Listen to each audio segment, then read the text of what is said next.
Peloton is gifting you their best offer of the season. Get up to $600 off Peloton Bike, Bike Plus, or Tread packages. Choose the package that is right for you with accessories ranging from cycling shoes to non-slip grip dumbbells and more. Whether you have 10 minutes to spare for a strength class or 30 minutes for a running or cycling class, there's a workout that works for you with music that is truly iconic. So don't miss out on Peloton's best offer of the season. Visit onepeloton.com to learn more. All access membership separate. Offer ends December 6, 2022. Excludes Bike, Bike Plus, and Tread Basic. See additional terms at onepeloton.com.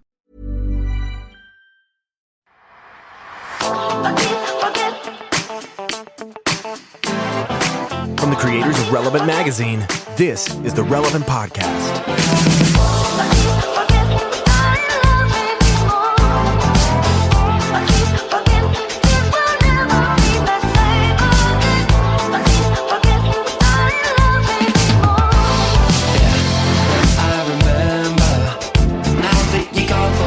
It's a week of Friday, March 9th, 2018, and it's the Relevant Podcast. I'm your host, Cameron Strang, and here with me in our under construction podcast studios, Eddie Big Cat Koffoltz. So blessed. Over there on the ones and twos, our illustrious producer, Chandler Strang.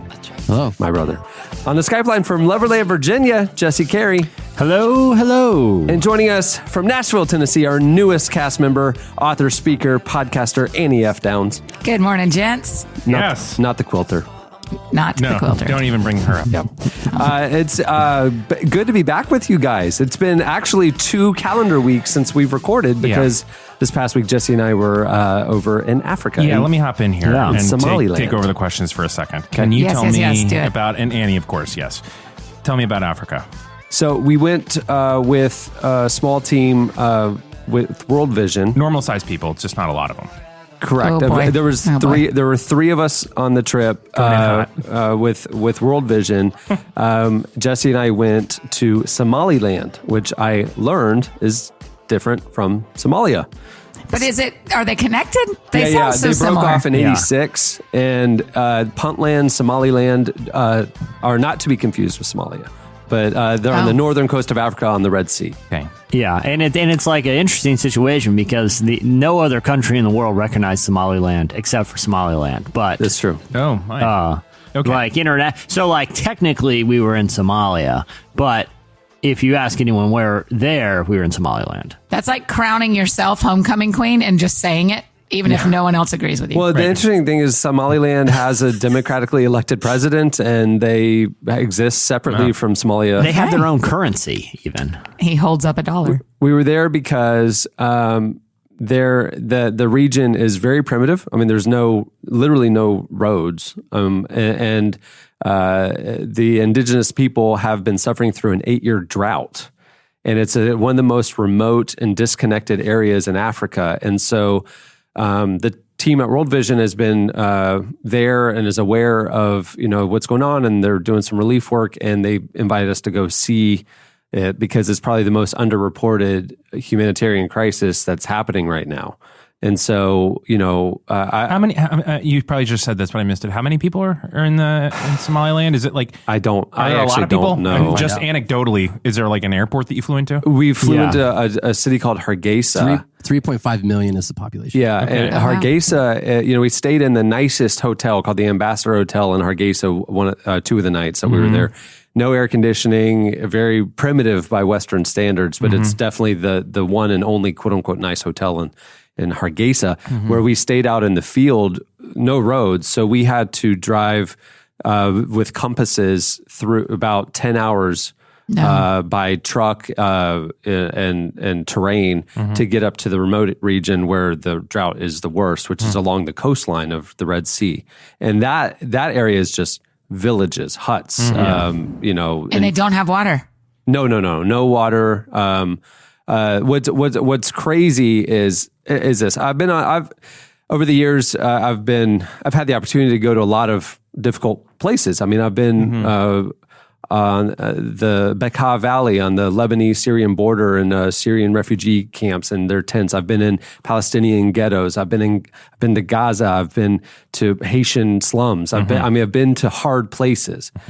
And I've never experienced anything like this. Really? Because no matter where you are, and this is almost like a missions trip cliche, you could be on a trash heap in Ecuador and children come running and they have smiles and they, there's joy in the midst of poverty. And then the Americans go back home going, oh, I just don't understand how they have nothing and they're so happy. You know what I mean? Yeah. That cliche is actually largely true, and I experienced not one smile the entire time we were there. Yeah, There was an oppression and a hopelessness that I've never seen firsthand before.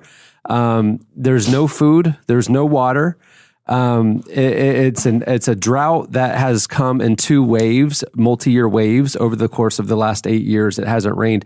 What was green and lush is turning into desert. Yeah. And what the international community has done is treated it as a short-term relief situation. And if you are in development and you know that relief and development are 2 different things. Relief there's a crisis, a typhoon, an earthquake. We're going to show up. Stop the bleeding. We're going to show up. We're going to feed you. We're going to take care of you. Right. And there is a end point to that. Right. You can't. Okay. Right. So the international aid community has treated the drought as relief needs and has been funding sustenance level food and whatnot. That the USAID ended their funding of those programs on December 31st, 2017. The current administration said, nah. Yeah. And we were in villages that were receiving emergency aid that stopped 6 weeks ago or 8 weeks ago, and they are dying and they are famished and there's no water and no food.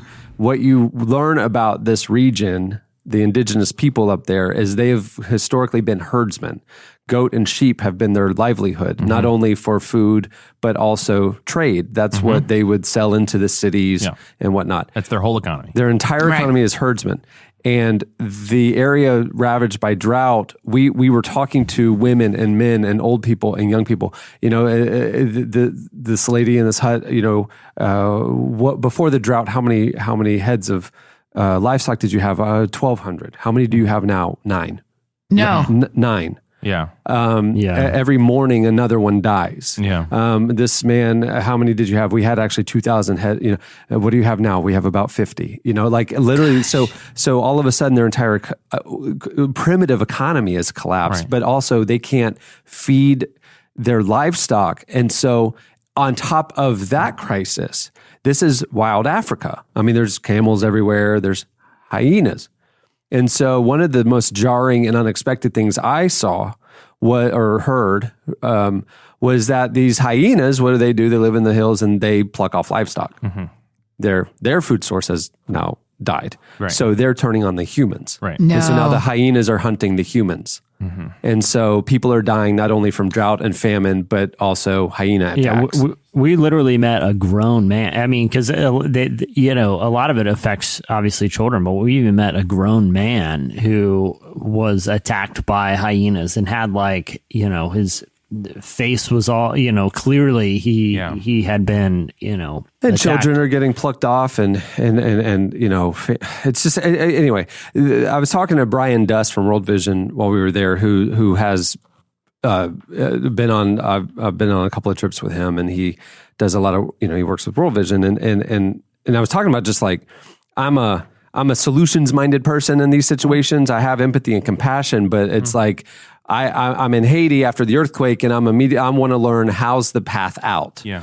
What's the upstream that we need? Okay, yes, this whatever this quote unquote issue is awful, but let's go upstream and systemically talk about long-term change, generational change in whatever situation, whether it be, trafficking or poverty or, disease or whatever it is. Let's talk. That's what I want to advocate for. Let's educate. Let's draw people's attention to the crisis and then talk about what we can do to be part of the change. And I'm saying to Brian, this is the first time I've seen what seems to be a hopeless situation. Like there is no clear path out for this region because the land has died. Yeah. And you can't do handouts forever. And the land has just died. And then the country is so primitive. There's no roads. There's literally no infrastructure there for trade or economy or education or anything. Children can't go to school and get education because there's literally no food or water for them to live. Did anybody bring up like why haven't they started to migrate out? Like, is that a possibility? They are migrating. Yeah. I mean, but Eddie, where there's nowhere to go. Yeah, there's nowhere to go. I mean, especially, and not to get, political, but when you look at, the situation with our country accepting refugees and what's mirrored around the world, a lot of Western countries simply aren't friendly to people from regions like Somalia for all the reasons we've, kind of everyone by now is very aware of. A few years ago, they said that, it's on the northern coast, it's on the Red Sea. If you cross the Red Sea, there's, other lands that would take them in, you would think. And they said a few years ago, there was an effort of the locals to try to get out and they were turned away and sent back. And so they're sent back to death. Just to die. They're trapped. They're trapped. And nobody's aware of their plight. Nobody's talking about it. And that's why we were there. So yeah. And just for context, because this really, I feel like puts, especially for Cameron and I, who were there and saw it firsthand, kind of a real tangible face and place on something like the refugee ban. Like when we talk about those countries that, I think the criticism of that move was that they were relatively arbitrarily chosen. Somalia is on that list of we're blocking people coming from here. But when you go there, you don't feel in danger at any point. You just see an incredible need. And not only has aid been cut off to the region, but the ability to have some sort of plan to accept refugees has now been dramatically hindered, ultimately for political reasons. There's a real consequence to the political and legislative things that have happened, and people need to be aware of that people are suffering. So World Vision is full of the smartest people on the planet. What's a single step that they're hoping happens now? Are they hoping we have to advocate for the relief budgets that have been slashed by 40%. Okay. We as Americans have to advocate for legislation to refund the emergency coffers. Okay. Yeah. Okay. That's short term. Long term, we sat down with the mayor of the region, which included 56 villages. We sat down with the village elders. We sat down with people in their huts and in their homes and asked them about their lives, about the area before the drought and what it is now and what they feel they need to survive and thrive again one day. The sad irony of the land is that it was so plush and so, I mean, if you've ever been to like Rwanda or South Sudan or whatever, what's in your head is, deserts with flies on their faces and that kind of stuff. That's not those countries. Those countries are lush and tropical. They are the breadbasket of Africa. They are gorgeous. Yeah. Somaliland used to be like that. And now it has turned into desert. There is nothing alive other than poisonous weeds that are also killing livestock and stuff. Yeah, and very invasive. Yeah. Very invasive. They came up from Kenya and there's no predator to them and they are taking over the area. So you see dirt or sand and these weed tree things that are filled with thorns and they are poisonous to animals and humans and they're everywhere and they are not stopping. It's like crabgrass. I mean, it's crazy. But regardless, the thing that they said, this is the sad irony. We were on the coast. We're on a village that is literally beachfront, of the Red Sea. I've never seen a beach as far as the eye can see in all directions. And we drove all over the place. We were probably in these trucks for 20 hours over the course of 2 days. Not one thing on them. Like there's not one boat, there's not one dock, there's not one house, there's not one building, there's not nothing. Gorgeous beachfront, Red Sea, literally completely primitive, untouched land. And these villages are these, they make their huts out of sticks and then they put like a blanket over it for protection. And these kind of like pop-up tent type structures are around. And these men who were herdsmen are sitting there looking at fish an unlimited supply of fish and have no ability to fish it, no ability to, they have no equipment, they have no knowledge. And the men, the elders of the village, the mayor, the men themselves, they've said, if we could tell, if somebody's going to hear our story, could you please send something to help us fish? Yeah. Because if we could fish, we could feed our families, and then at least we're surviving. And as far as like the long-term economic turnaround of going from a livestock herdsman economy to something else, there are no roads. There's no commercial fishing opportunities because there's no roads to distribute it. There's no way to get the fish from the North Coast down into the cities or anything like that. They're marooned, but at least they could survive. Yeah. That would be another phase of development. And if they could eat and if they could survive, the children could get educated because each village has a school. And, you know, there's things that the international aid community can do for long-term development. Right. That's the sort of work that World Vision also does. Yeah, that's right. You know, it's health, and we saw maternal clinics and health clinics, and we saw things that are there because of international efforts, you know, of organizations like World Vision and Feed the Hungry and others. But, you know, short term, emergency relief, next phase, coastal region of Somaliland, teach them to fish, help them fish, and then longer term phase, you know, get those kids educated and build some infrastructure into that country. Hey, just for us listening, because there's a lot of people listening to this right now.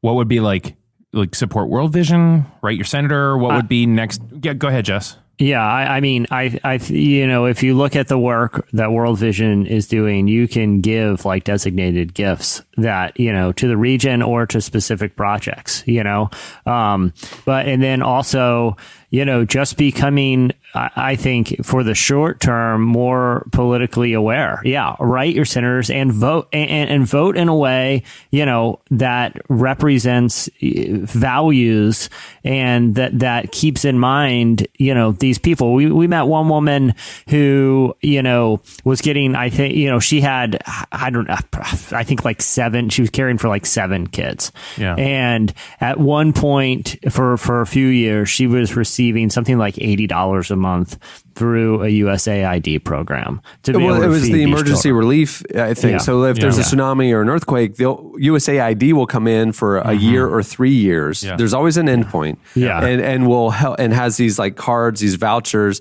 to help people who have lost their livelihood or their homes. And where do they even go spend the money? So there are like stores and little ramshackle stores or little or shops. Little shops and stuff around, you know, they may have to walk 10 kilometers. But it's like cans of tuna and things like that. Yeah. At least it keeps them alive. And that funding ended December 31st. Yeah. And so basically her story was because of, you know, because that program because that the drought is ongoing, that relief effort aid program had been renewed every year. But the most recent federal budget required a 40% decrease in international aid. And on the chopping block was this program that did not get renewed. And again, this has nothing to do with political opinions. This is just the reality of the situation. You know, the woman now, we ask, well, how are you getting food? And she said because she had been going to these shops for so long, they had allowed her to essentially like open up a tab for the last few months. And so she's acquiring debt that she has no means to get out of. Yeah. Right. And when we ask, and her expectation is that maybe this aid program will come back and she can pay back these shop owners who are now giving her food to feed her family. And we ask her, you know, what happens if the aid doesn't come back? And it was just this long pause. And you know, it's primarily a Muslim country. And it was just this long pause. And she just said, Allah, like basically I'm turning to, you know, God because no one else is coming here to help. And it's just a really desperate situation. And like I said, it puts a face to, and real stories to issues that have roots in politics and legislation and economics that, you know, people just need to be aware of the consequences of how we steward the resources that our country has been given. My goodness. Can I also say the other thing I learned on this trip is if you're going to be taking Jeep rides through the African countryside with no roads. with no roads for 5 hours at a time. Bring Dramamine because Yeah, buddy. some people have Jesse. a tendency to get motion sickness, and in a hot truck for 5 hours. Did you puke You so don't much? want to be So the guy that has to repeatedly pull over a convoy in an unstable region. Yes. And so that's just a little life lesson. Okay. Jesse, did you have malaria nightmares? Disappointingly, no cool malaria dreams, no night terrors, Sad. just violent illness. Lesson Ironically, learned. It really was. You It was told bad. this whole story about the reality there. When I asked Jesse earlier, you know what his response was? What? Great trip. Loved it. Great time. Didn't learn a thing. Just totally great. Jesse, I feel so bad for him because the second I've traveled enough with him, I know what he's susceptible to. And the second we got in the trucks from our hotel and realized there are no roads in the city and it was going to be that bumpy. The second we got out of the city and we're navigating by compass on just terrain. And in fact, the saddest part, of just the terrain, a major part of how we got up to the northern region was driving through what used to be rivers. They're No. completely sand, dried riverbeds. dried, massive. Sure, because they're Sand already highways. created for it, so cars can just go through them. Yeah. That's awful. But anyway, yeah, it was like a really bad ride, and Jesse just turned completely green within Poor 5 minutes. Poor fella. And like I said, you don't want to be the guy who pulls over a giant convoy with like military guys with guns who are laughing at you. I think the second or third one was like, my man. He's like tapping him on the shoulder, my man. And he's like, door is on the open side of a before- cliff too. I mean, it's like Oh, yeah. Jesse. Guys. Well, hey, moving the show along. Welcome back. Completely different. I moving have forward. news. What? I saw the first ever episode I've ever seen of The Bachelor last night. Oh, wow, wow, What'd you wow, think? wow, wow. Are you hooked? Finale. What an unbelievable, just crazy cultural phenomenon. I It's really... a cesspool of humanity. Yeah, I was going to say, Eddie, hot take here. Guys, there's this show. I don't know if you've heard about this. It's a cultural phenomenon. It's called The Bachelor. I think it's European. I've got to learn more about this, but Yeah. it is. I mean, listen. I think they're onto something. Yeah, I mean, you guys, I think I'm on the crest of a little trend here. I didn't mean to watch it, but every night at 7:30, of course, Brienne and I watch Wheel of Fortune. Jeopardy. Okay. Wheel of Fortune. Yeah. So we finished Wheel of Fortune, and it turns out it's the next thing on. I can't believe people allow this in the world. Okay, listen, here's the problem. You jumped in on the episodes that feel the most like the Capitol from Hunger Games. Like Yeah. the last 2 or 3 are the most where you're going, what am I doing with my life? The rest of the season is way more entertaining. But he's like hugging. It's almost like American Idol kissing back this in the woman, day. It's and like- then the next day, it's a whole other person. Yeah, that's- Eddie, you're oh, acting like that's- this is such a shock to you. Like that is the baseline premise of this show But that I has been never- on for like 12 years. It's I just never realized they were disgusting. like dating. I always thought it was just sort of like we're all Like- getting to know each It other. was like the dating game. yeah, like I could hang out with one Bachelor friend number one night one. and one friend Yeah. the other night, but they're Oh, like no, they're they- like kissing and dating and really dating. Yeah, They- no, yeah, they and, do. and many seasons sleeping together, and Yeah. and he's just going around sleeping with 4 or 5 women. It's No, it's just disgusting. 3, just 3. Oh, that's I mean, It's just I'm not it's saying disgusting. it's better. I'm just telling you the fantasy suites are only given to 3 girls or men, as the case may be, depending on whether it's a bachelor or I did not see bachelorette. that part. There's a fantasy suite where they're expected to. Oh yeah. Yes. Eddie, once again, I'm shocked that you had not even like an inkling of knowledge of what the premise of this show No, was. I knew there were multiple people, but I did not know Wait, it so was you're dating. telling me? Hold on, No. Time out. I knew it Back was it a up, re- guys. Wait, there's a guy and multiple women, and they And he date on a kisses show them? called The Bachelor. Oh, this is unbelievable. I didn't know the extent to which the relationship went. I was like shocked that they were all like because Oh, I I saw. can tell you the extent the relationship goes nowhere. That's the extent Yeah. the relationship goes. Do any of them stay married? Do you know the stats are that the bachelorettes significantly more marry the one they pick than the bachelors do? I mean, there's Sean Lowe and Catherine. They've made it. There's a couple that have made it. But Ari, I mean, you saw last night, spoiler alert, Ari isn't going to end up with either of them girls. Yeah. Because, Really? Oh, it was just like he's saying like just to let everybody know, we are recording this in between the two finales. So there's a two nights of finale. I got 45 minutes in and I just could not. I was like, we've got to watch something else. Yeah, seriously. Yeah, there's a whole show on, I don't remember what channel. There's a whole show, a fictional show that a former Bachelor producer has written that shows the behind the scenes. Oh, yeah. And so the Bachelor producer has taken all these like real things that have happened on Bachelor before and made it into a fictional show. And it is fascinating what goes on behind the scenes. What? Speaking of Hallmark Channel. Oh, somebody. Oh, yeah. Annie made her national television debut this week on the Hallmark Channel. On Home and Family. She was the leading role in the movie of the week. I wish this is just a stepping stone. I loved being on Home and Family, but come on, Christmas movie. What is the segment, Annie? We're talking about 100 Days to Brave. It was really cool because there's like 6 of them that there's 2 main hosts and then there's 6 of them that are kind of in the family, they say. And we all sat down on the couches and talked about our brave moments. And it was, one of the girls like really went in and talked about like brave enough to try to get pregnant again after she'd had a miscarriage. Whoa. Like everybody was like tearing up and I accidentally preached at her and it was really, it was way more special. I thought it was cool because y'all know and oh my gosh, I can't believe I haven't told y'all this yet. Next door to the Home and Family house is the set for Good Place. Do y'all watch The Good Place? No, I don't even know what that is. Yeah. The NBC show. Yeah, with Kristen Bell. Benson and Kristen Bell. Oh, I think it is so funny. And so we left Home and Family for a minute and walked around the set of The Good Place. And where did it film? Oh, in LA? Universal. Where this is. Because it's like a house, right? Like the morning show's like a house. Yeah, it's an actual house. You walk through the house. Thank you, Chandler. How for do you knowing know that. this? I saw it one time, and I remember like thinking it's odd that it's filmed in a house. Just when I think I've got you in a box. Chandler, You just how are a often whole- do you watch? I feel like that's something weird to stumble upon. I feel like in this era, you're not just flipping through the channels. You are on the I've seen Hallmark it, channel like, for something. in like a waiting room, like it'd be on the TV or whatever. Oh, So you're sitting there for an yeah. hour and you watch the thing. Yeah, Also, like when they you play film in the same kitchen, episode they over tell and everybody over to again. move to the dining room. And when you're filming in the living room, they move everybody to the guest room. Right. And yeah, it's really interesting. It is in an actual house though. Yeah. So there's another set next door to it. Because I just assumed it was just a house in a neighborhood or something like that. So it used to be, but now there's there's a couple of different houses. It's right next to all the Western front houses because they don't film Westerns anymore. So you walk down the street by all these Westerns. Oh, cool. And then there's just a house. Huh. It was Interesting. awesome. It was I at love that Universal, stuff. I think you that stuff's said? fascinating. Universal Studios?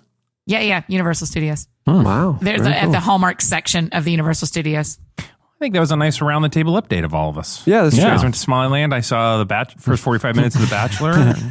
Yeah, and Chandler was in a waiting room for something. Listen, I was getting the oil changed. Just got riveted. I didn't leave Jiffy Lube for 3 hours thinking about this Hallmark house. Yeah, the car was done in 12 minutes. They were Jiffy, but I posted up free coffee and just Hallmarked it. Well, moving the show along, we have a great episode coming up for you today. Big news. Today, nationwide, huge movie releases, A Wrinkle in Time. Yes. Oh, I And can't joining wait. us on the show today is director Ava DuVernay. That is nuts. Oh, wow. Yeah, I cannot wait to Big hear this time. interview. Does she know about us? Does she know what she's signing up to be on? She's in the new issue of Relevant, and what you're going to hear is part of that conversation that didn't That's make awesome. the magazine. So Yes. it's both and. Also coming up, Jesse, you want to tell us about this? It's Oscar weekend, Oscar season, and you want to tell us about the other segment on the show? Yeah, so we have people, a familiar face to the podcast, Tyler Daswick, who specializes in culture writing for us. He's leading a roundtable with some of our critics to talk about some of the most recent or Best Picture winners in recent history and why some have this kind of staying impact and how they address social issues. So it's a really interesting segment. We usually don't do 2 movie things, but if we were talking about if there's a week we're going to do movie stuff, it's got to be this one because everyone's we got A Wrinkle in Time releasing, but also kind of a lot of discussions with the Oscars that were just on. Yep.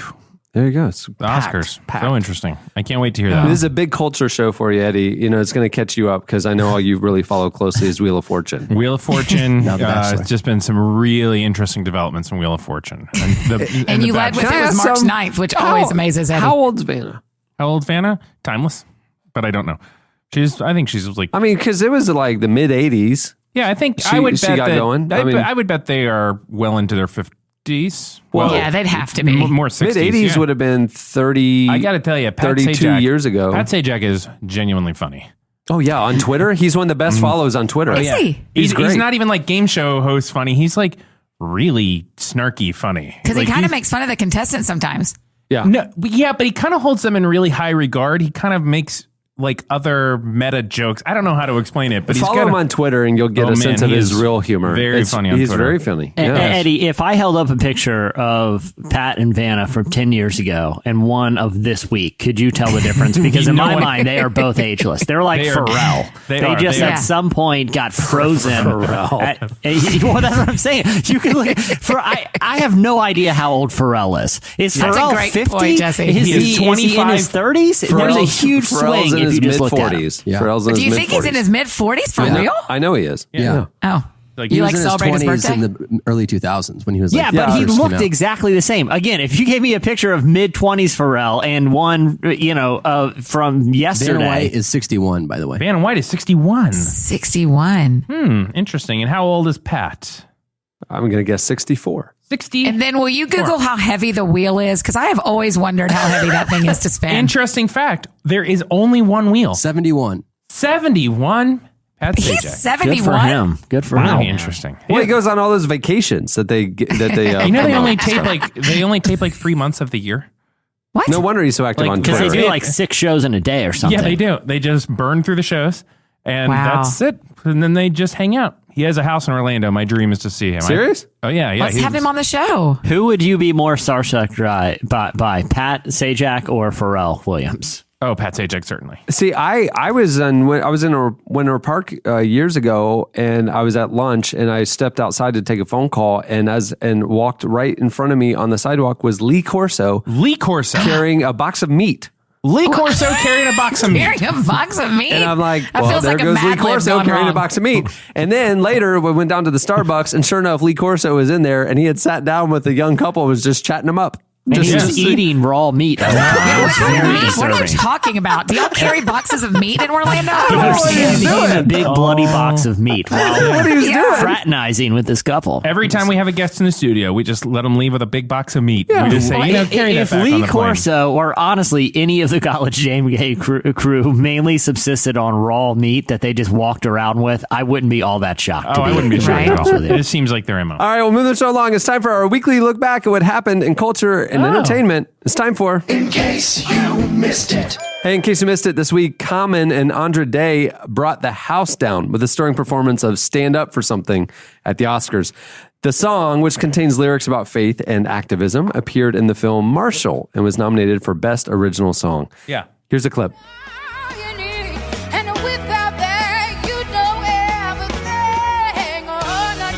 These days we dance between love and hate. Don't know the date, so we stay awake.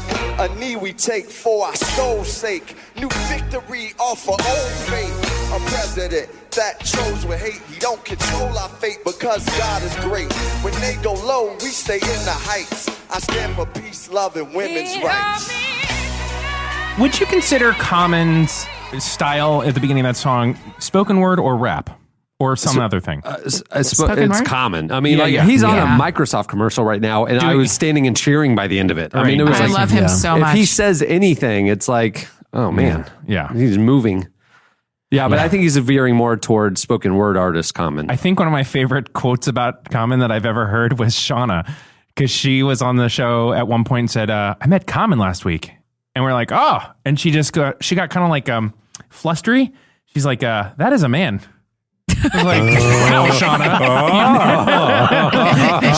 she just never said anything like that. And I was like, well, Common.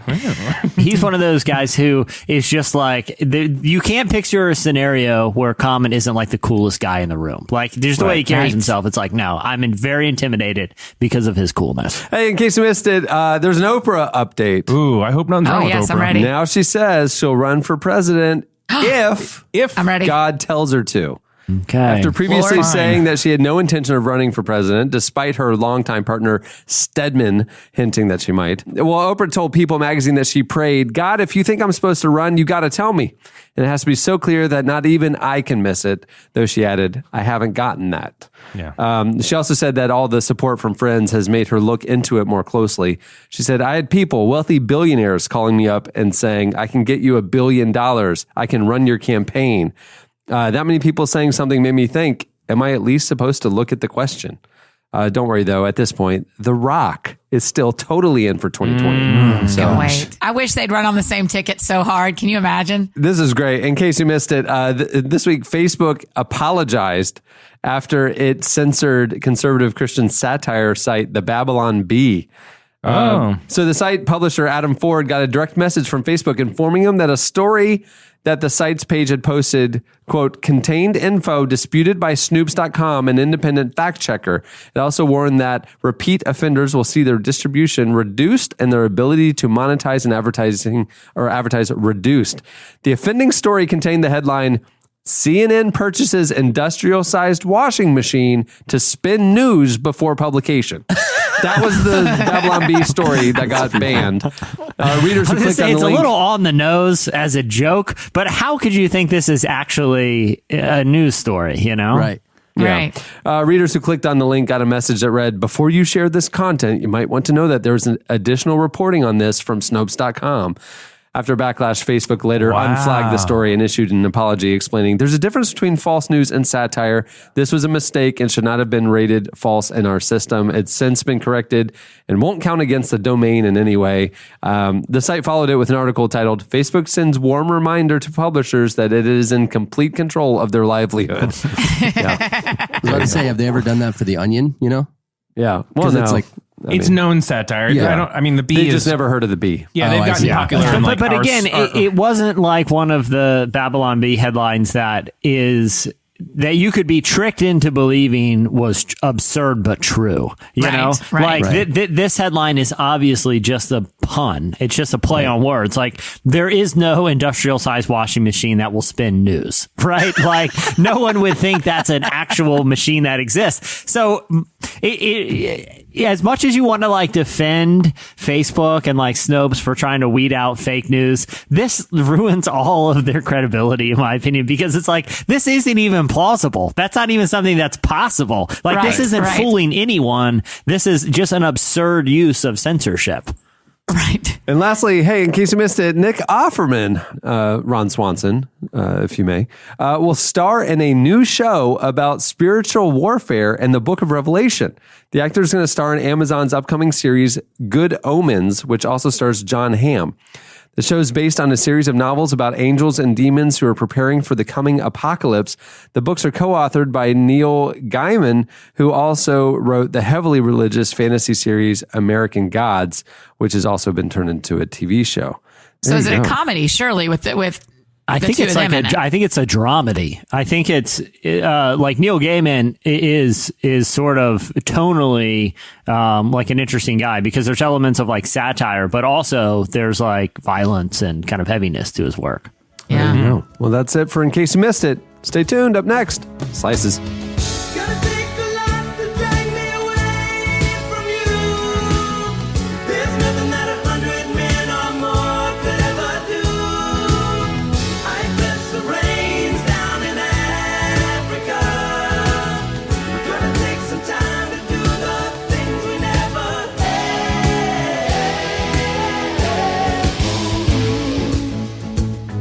You're listening to Toto. It's Africa. Great. One of the best songs of all time. I mean, come on. I Chandler mean, and you I could sing that so many times because there's so many different parts. On the 34 hours of travel back from Somaliland, I spent quite a few of them making new playlists for The Office, and of course, put Toto in heavy rotation. Yeah.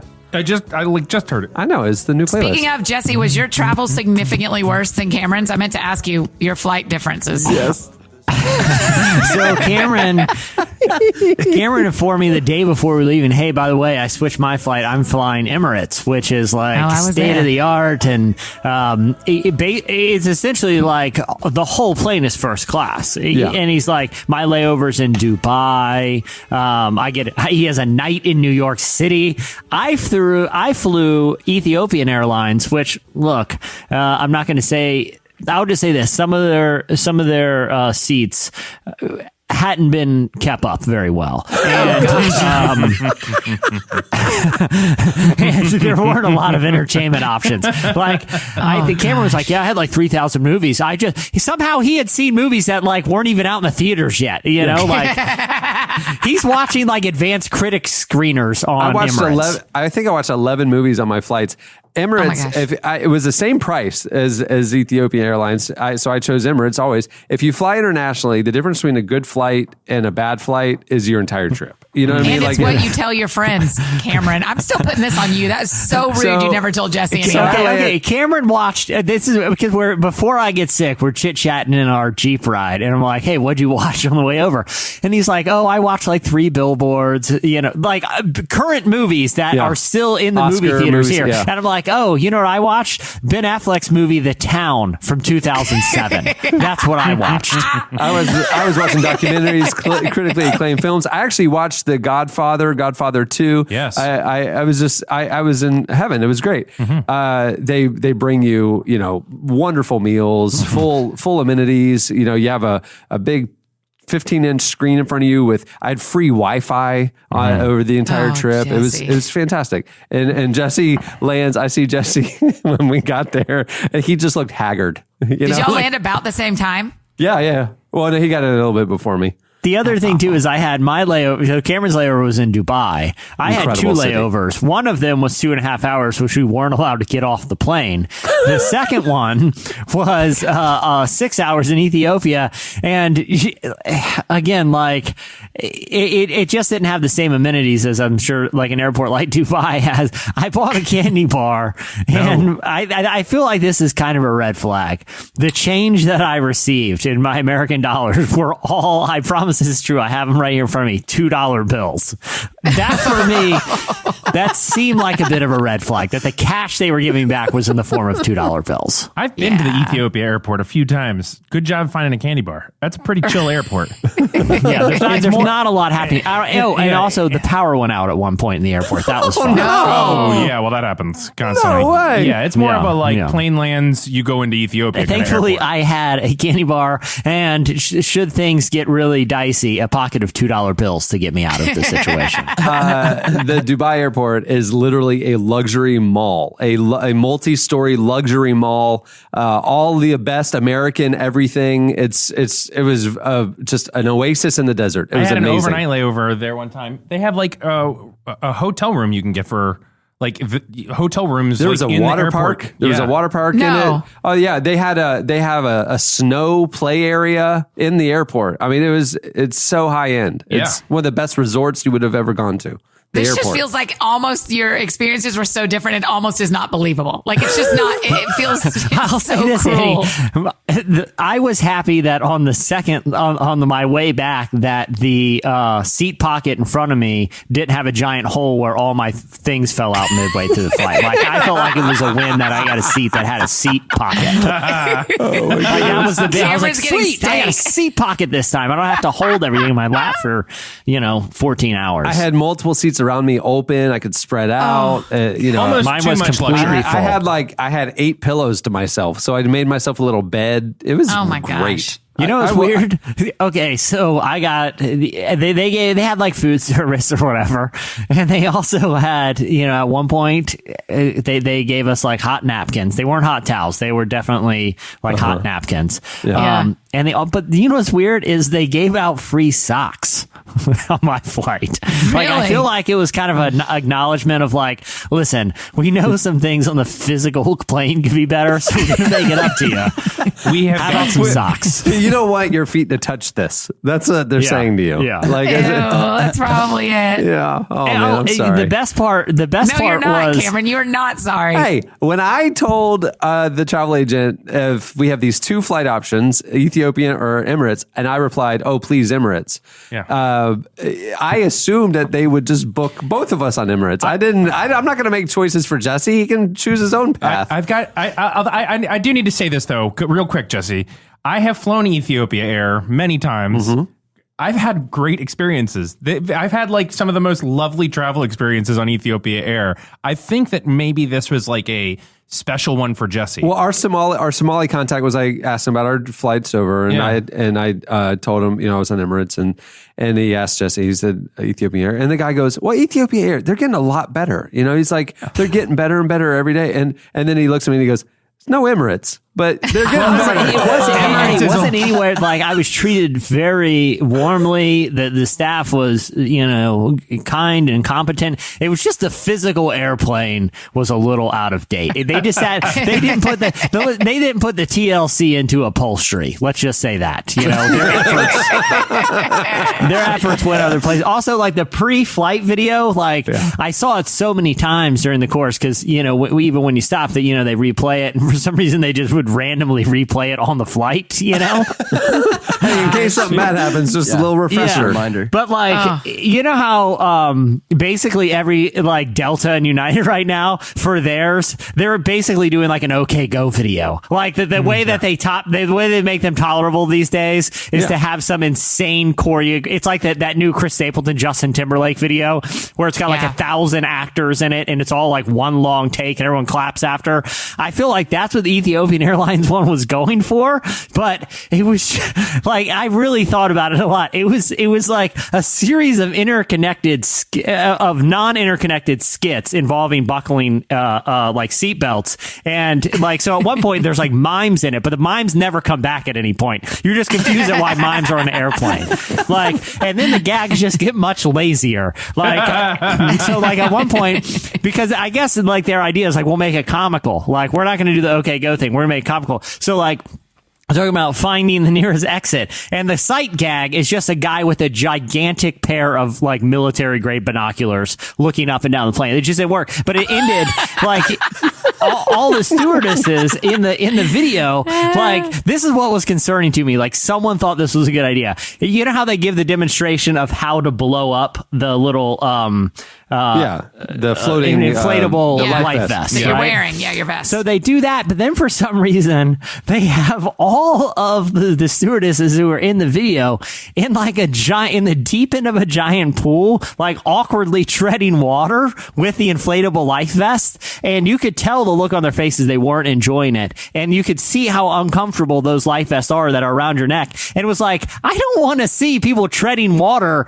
in life vests on an airplane. That just seems misguided. It was an interesting choice for a video. That's all I'll say. Again, we had on our Ethiopian Air flight all of Christopher Guest and all his people doing a pretty funny comic thing. Really? No, it's a lot. Really? I don't remember, but I'm just saying. I think you were I think you just had a very personalized experience. Yeah, I think they knew I was coming. But you got those socks, eh? Yeah, I got some sweet yellow socks out of the deal. So and you got home. That's what matters. Yeah, I did make it home. And I got a couple $2 bills, so can't spend those, but still cool. So blessed. It's still legal tender. At the beginning of the podcast, you heard Younger with the song Remember. Hey, this week's episode is brought to you by Squarespace. Whether you need a landing page, a beautiful gallery, a professional blog, or an online store, it's all included with your Squarespace website. I have for years been a Squarespace customer, and I'm in fact building a site right now with Squarespace, a little secret project. Ooh. It's exciting. Creating your site with Squarespace is a simple, intuitive process. You can add and arrange your content and features with a click of a mouse. You can design a best-in-class online store with Squarespace's award-winning templates, customizable settings, and more, all without a single plugin. From nationally recognized brands to your favorite local shops, Squarespace is trusted by hundreds of thousands of savvy shop owners around the world, including all the tools you need to track inventory, process orders, and send custom emails in one intuitive interface. Squarespace Commerce allows you to understand every aspect of your business. Right now, they are offering Relevant Podcast listeners a special deal. You can start your free trial today at squarespace.com and enter offer code RELEVANT to get 10% off your first purchase. Squarespace, set your website apart. Hey, and I know we've Squarespace, we've been in it a long time with Squarespace, and they're amazing. They're great and to the show. I always ask people to do this. If they've actually heard about Squarespace on the show and built something, just tweet it to the show because I would love to read it. I would love to see what you built. Oh, the site. I'm sure that people have done small business. I mean, I know Stately T-shirt company. We talked about them before. They started a whole company because they heard about Squarespace on the show. I'm always just curious, what people actually do. I know you don't care, but I care. I do care. But I'm Why do you say that I don't care about I'm people? a very sweet person. I'm very grateful that Squarespace has supported our show for so long, and I love that our listeners support them in return. So there you go. Hey, it's time for Slices. What do you have, Jesse? All right, I'm going to do a twofer because both of these are interesting. I'm going to keep them quick, though. I just want to let everyone... No, you're not. No, you're not. I just want to let go. What are you saying, Eddie? Just you do it every week. Just change the intro. Every week. It's time for slices. Jesse, what are your slices? Jesse, what are the two things you have? Slices. Go for it, Jesse. Yeah. Oh, I'm sorry. I'm bringing so much good content. My apologies, Eddie. I didn't bring a hot bachelor take, so I had to compensate with actual content. I can't wait to see what comes now. So I just want to let people know that according to a new study by a group called Hello Products, the good fight against the dental industry, against big floss, against dentists that I've been leading on this podcast for a long time is evidently taking hold. They surveyed thousands of Americans to get an idea of their dental habits and found that millennials, they're much more fast and loose. They haven't bought into the lies of big dentistry. 30%, 30% of millennials brush their teeth just once a day, which I'm glad to hear. They're not wasting their lives slaving over a sink, brushing and flossing for an extra 90 seconds a day. Once a day, 30%. So the 70% do it twice a day, or not at all. Because they also found that the average millennial has gone more than 2 days at a time without brushing their teeth. No, sir. Yeah, and they found that this is my favorite your mouth one. Is that furry after a day. I mean, what are you eating, Cameron? Who could cope? That's so good. Yeah, a lot apparently of just swish some Coke around, let the fizz eat the plaque, and then continue your day. The fizz on Coke does not eat the plaque off your teeth. Also, so they found that 62% of Americans were afraid to visit the dentist, but out of all the demographics, millennials were more likely to be afraid of the dentist than any other age group. So keep fighting the good fight, fellow millennials. I have a great dentist. I love my dentist. She's so gentle and kind. She has cable TV on right in front of me. So I just watch. Does she have one on the ceiling? No, it's like it's like a movable one sort of connected to the light. So you just are looking right where you're supposed to look, and you just catch up on your morning news and see what Al's cooking on the Today Show, and you're off and running. Man, that's a disgusting slice. Cool. Jesse. Pretty relevant. So my other slice is an interesting form of activism that took place at the Museum of Modern Art in New York this week. When visitors were about to go into the museum, they were approached by people on the street who offered to tell them about this app that they could download that would enhance their museum going experience. And what it was is that they had used geolocating technology to create an augmented reality exhibit on top of the paintings and works at art at MoMA in New York. So essentially, if you were visiting the museum and you downloaded this app, you could hold up your phone, and instead of seeing the painting or work of art on the wall, you would see one from a member of the public. And they also, MoMAR, the activist group who created this bit of augmented reality activism that they didn't have permission from MoMA to do, describe themselves as a nonprofit, non-owned, and it exists in the absence of privatized structures. Their goal, they said, is that as within the establishment, be they media, church, or government, the richest galleries are canonized to the point where the public's role and contribution is reduced to the passive observer. So they set up a site where people could submit their own artwork and have it digitally placed in the Museum of Modern Art in New York. I think it's a cool, a cool way of activating. It's not destroying anything. No one, I feel like with augmented reality, no one owns like this kind of digital space. So why not try something like this? Sweet. This is like Common. That's what he's talking about. That's on a man. The Microsoft. That's a man right That there. is a man. Yeah. That's a man. It is. All right. What do you have, Annie? Okay, so let's talk fashion from the Oscars just for a second. I'm ready. Because, yes, I need you to stay with me because this is hugely interesting, I think. One of the things, did y'all watch the Oscars? I'm sure y'all did. Of course, right? every second. I did not. I watched it all. Okay. No kidding. All right. I loved it. It was amazing. Can I be honest? It was pretty boring. I felt like. I mean, I I was watching all the season finales of my HBO shows that night. Sunday night, the HBO is like, because you're getting Crashing. back. yeah, it was the season finale of Crashing. It was great. Yeah. Annie, sorry to co-opt your slice here. Is that the right No, word? no. I've been kind of into that word lately. Did I say it use it the right way? No. You didn't No. co-opt it. You just like intruded on it. Yeah, I knew I didn't use it right. You just then. stole. Don't That's what edit you that did. out, though. I need people to know that I'm not perfect and not the best podcaster. Annie. So could we leave one segment in where Eddie's not perfect? But That'd AFD, be really helpful. Did you agree with the Best Picture winner, which was The Shape of Water? I thought The Shape of Water was a really good movie. So I disagree. I didn't see them all. I thought it was flat. I thought it was trying to be something that it wasn't, and it was just strange and not compelling.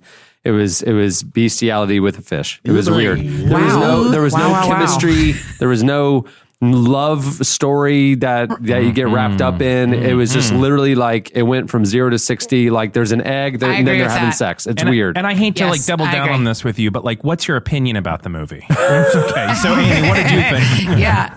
Apparently Cameron really had feels. Yeah. I thought the movie was interesting. I thought the ending that I don't want to spoil was very moving. The very ending. Are y'all with me? See, I thought they were trying to make it moving, and it didn't get there. I felt the whole thing was like them going, "Hey, we're going to go for an Oscar, so we should do this," and then it was just like ineffective. I thought it was flat. I like the soundtrack a lot. I'll say this, guys. Here's my opinion. I was going to watch it on the plane, but instead I watched 3 episodes, the only 3 episodes available of Rob Lowe's short-lived sitcom, The Grinder. That they just played over and over and over. No, literally, there was 3 episodes of Rob Lowe's The Grinder. That was like the only thing in the comedy TV section. I don't know why that show was canceled, because on repeat viewings, it's pretty good. On repeat viewings, it's pretty good. You got to give it. I would say this: if you're looking to go back and watch The Grinder, if you can find it, if you're on an Ethiopian Air, watch the first 3 episodes, then watch them again, And watch them again and again. and you're like, I can see why this is canceled. Watch them again. Delirium's starting to set at that point. Yeah, And it starts to land more. So, Okay, now I have a question though. If you didn't like Shape of Water, any of you, what movie would you have wanted? I pulled them up, Annie. Here were the nominees for people to refresh memory: The Shape of Water, Darkest Hour, which was the Winston Churchill, movie, Dunkirk, Phantom Thread, Paul Thomas Anderson, 3 Billboards Outside Ebbing, Missouri, Get I like Out, that one. The Post, Call Me by Your Name, and Lady Bird. Here, Jesse, not to rub it in, but I want to be honest with you. I watched 4 of those movies on my plane. No. Oh, wow. I watched Dunkirk, Darkest Hour, Phantom Thread, and 3 Billboards Outside Ebbing, Missouri. I like have 3 seen Billboards. the Post and The Shape of Water and Lady Bird previously, So you've seen them all. and I have not seen Call Me by Your Name. That's the only one I hadn't seen. How about Dunkirk, huh? Dunkirk's amazing. So which I'm one would you so pick? glad the Post didn't win, because I felt that also was another one that was trying to win the Oscar, and it was Totally. flat. Okay. do you feel? I feel like out of the ones that I've seen, that Get Out, I feel like should have won. I feel like it was groundbreaking for a lot of reasons, but also it spoke to like a social issue in a very interesting way. When you're looking back at the year 2018, like The Shape of Water, and this is what they're kind of talking, Daz and the team is talking about later in that segment. I don't feel like The Shape of Water says anything about the era that we're in. Yeah, right? that's true. Like, but I feel like Get Out does. And I don't know. I feel like that would have been the better Post pick. you could make the argument for the Post under that argument, free speech, press, stuff like that. I almost thought like Phantom Thread would win just for like it's Daniel Day-Lewis's, going away prize. You know what I mean? Yeah. Is it?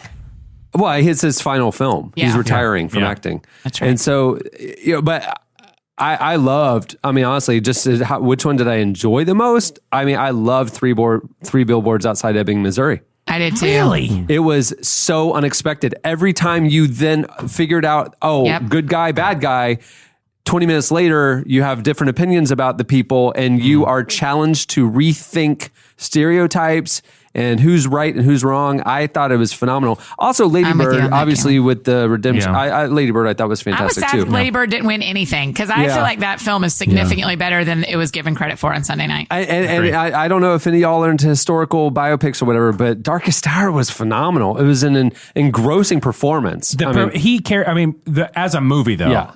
I don't think it was that's the most. right. It was him. It was a great airplane movie. Yeah, and the good thing about him is that he was on screen the whole time, so he just was so fascinating. Well, and I actually learned things about Winston Churchill, the man, that I didn't know. So, assuming it was accurate. What's interesting is where that movie ends. If you watch it and then watch Dunkirk, I literally did. But that's where, isn't it funny? Like I wasn't going to watch Dunkirk because it was, I went in the mood for like a violent movie, but I watched The Darkest Hour, and then I was like, wow, I've got to go watch Dunkirk now. So I did. It's so funny though. It ends with him sending the civilian army to Dunkirk, and then you watch Dunkirk. It's what crazy. happened. I feel like the Oscars historically have had like a bias against comedy.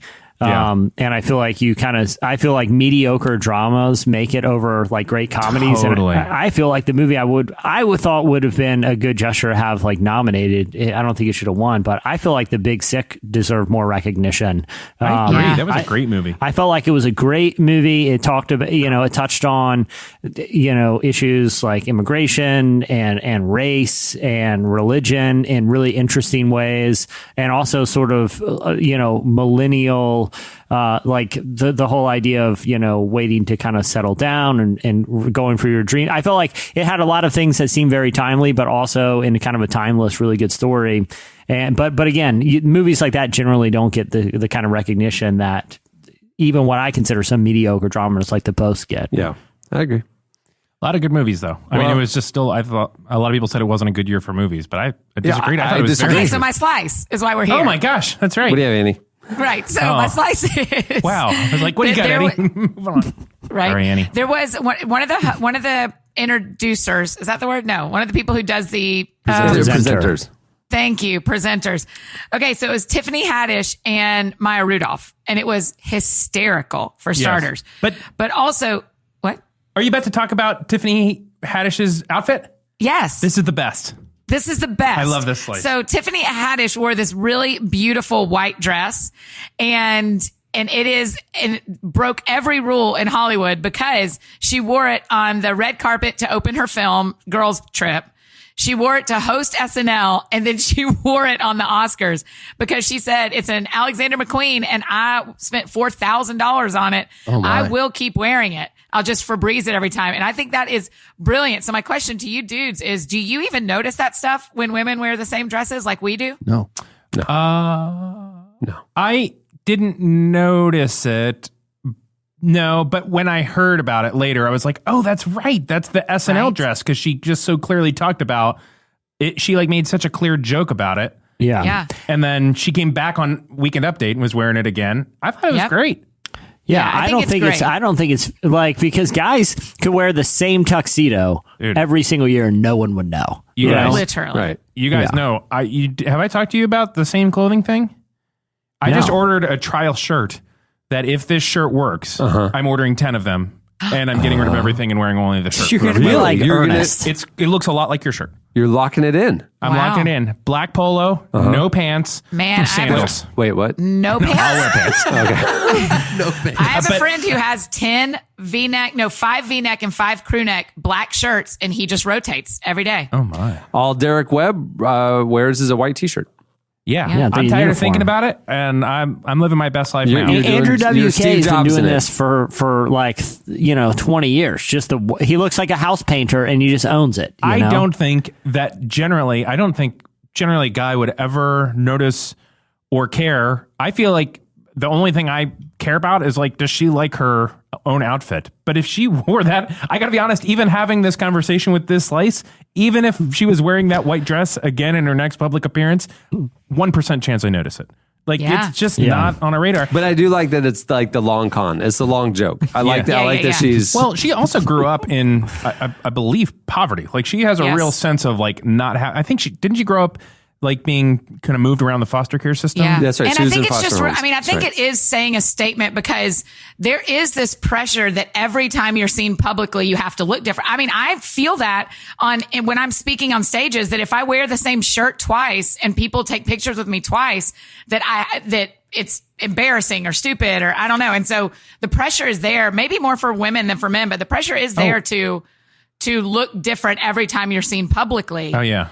And that's ridiculous. That's ridiculous. Yeah. If I'm like, the only time I really think about it is like if I got a big event and I need to hit up, TJ Maxx and, get some new duds. I'm stressing. Otherwise I just blindly walk into my closet and close my eyes and just grab something, This is why Jesse shows up with his suit wrinkled in a garment bag for Christmas parties, Cameron. That's right. Because of that conversation. It looked fine, Annie. I don't, Cameron, hey, it's the same thing. I've worn that jacket for like 4 Christmas parties in a row. 4 Christmas parties in a row. I don't care. I mean, I just think this is such an interesting difference between men and women. Because like we haven't talked about a single woman who wears the same thing every day, but we keep talking about men. Everybody knows dudes who wear, and Eddie's about to be one. I just think it's an interesting difference that maybe there are. Women should tell us if they're out there that wear the exact same thing every day. Let me ask you a question. Do you think, and of course we're just, again, sweeping generalities here. Do you think that is a issue, like is that reality brought on by women's perception of each other or men's perception of women or some other factor? Oh, 1,000% women's perception of each other. Interesting. So it's not. I think. So it's not like Oh, I see. So you're thinking. Unpack that for me. How about I say it that way? Okay, I'm way less concerned about if I was dating someone. I'm way less concerned about him seeing me in the same outfit than I am all my girlfriends seeing me in the same outfit. If I'm being like, if I'm in a bad, unhealthy place of myself. Yeah. It way more is about what the women are going to think about what I'm wearing than what the dude is going to think about what I'm wearing. I'll tell you, the guy doesn't care. Yeah. Right. Now, here's my question. Do you think the fish in Shape of Water would care? Because that's a whole different frontier. Well, it depends. Does she smell like eggs or not? That's right.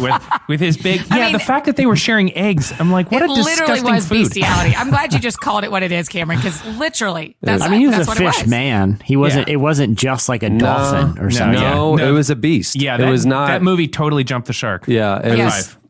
I think that's. He literally air high fived me because of his really bad pun. That's why I also like that you return the air high five without knowing why. I'm an encouraging high five returner. You're gonna high It five. was cute to watch. I'll be the first to admit it was cute to watch. We'll high five. We'll air high five. We won't touch. I don't know why we're high-fiving. I don't remember the last time we actually made physical contact I with would each not other. high five because of that joke, but All right. What do you have, Eddie? Hey, I was going to do a twofer, but I think we probably don't have time for that. So, Annie, I'm going to give you a choice. Do you want a kind of current state of technology, something interesting thing, sociological question to talk about? Or do you want a sort of like good news story that probably doesn't have as much like meat to it, but it's just a good news story? Well, bring the meat one. Put it in a box and bring it to us.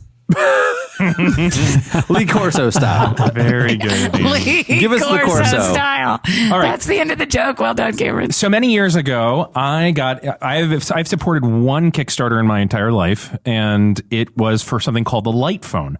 And I've been talking about this Light Phone for a while. Yes. I was trying hardcore to get us them to be sponsors. I don't know how sponsors work. I didn't call them.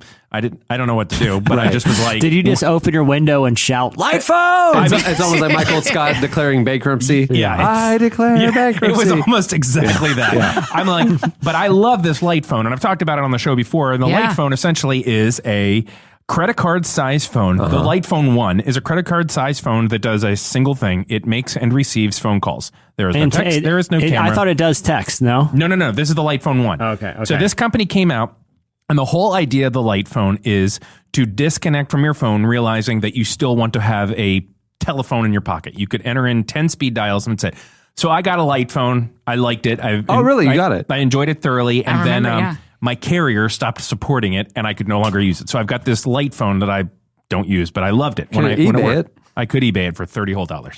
So Light Phone 1 came out, but the problem with the Light Phone 1 was always that it didn't have text messaging. Because I can't remember the last time I made a phone call. I text constantly. This is kind of how the new communication. So the new Light Phone 2 has come out, and they've clearly heard the replies of their customers. And so now this one offers phone calls, very generic texting. Like it is, and it's like an e-ink. It's still a credit card size. It's like an e-ink kind of screen.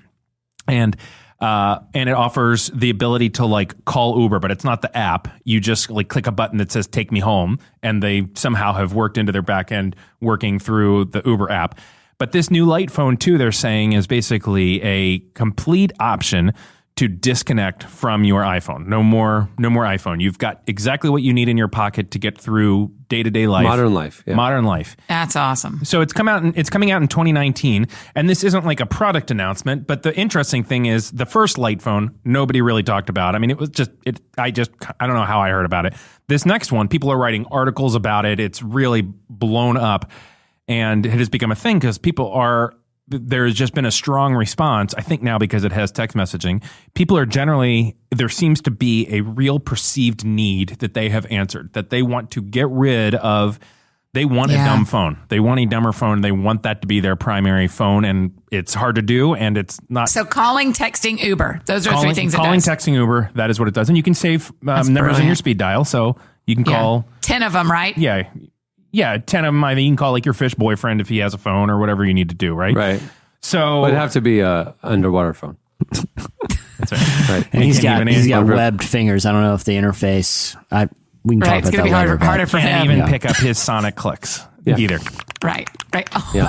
Anyhow, I just thought it was interesting that there has been such a strong reply to it. Curious what you all think. I definitely will get this phone. Really? Oh yeah. When it comes out in mass, I will get this phone and get rid of my iPhone because this will be, I needed text messaging on the first one. That's why I couldn't primarily switch to it because why not? Well, my friend Gabe that has one kept his iPhone and he just used his Light Phone on dates with Rebecca or when he's doing work or something. So I don't think it has to be one or the other. No, that's correct. Not to get too into Light Phone, but the reason he's able to do that is because he can forward through he turns on his iPhone and clicks forward and it forwards everything to his Light Phone. Depending on what carrier you have, some do that, some don't. Mine does not. So you're saying like if you're on a date or you're hanging out with your kids or your friends or something, you don't want to be distracted. You can just carry the Light Phone. That's right. Yeah, I mean, this all sounds like great concept, the new Apple but Watch I would can never do that use too. it. You can call it, you can text it, and you don't have to have your phone on you. I just think that this has possibly signaled, and maybe this is pie in the sky, or maybe it's true, but it seems as though it has signaled sort of a bringing back a dumber phone. Like the pendulum is swinging, and it's like, actually, we don't want all this connectivity. Yeah. We want this. Or is it we say we want this, but in reality, we probably still have an iPhone on the side that we're using, and we still have an iPad, and we still have. I'm just.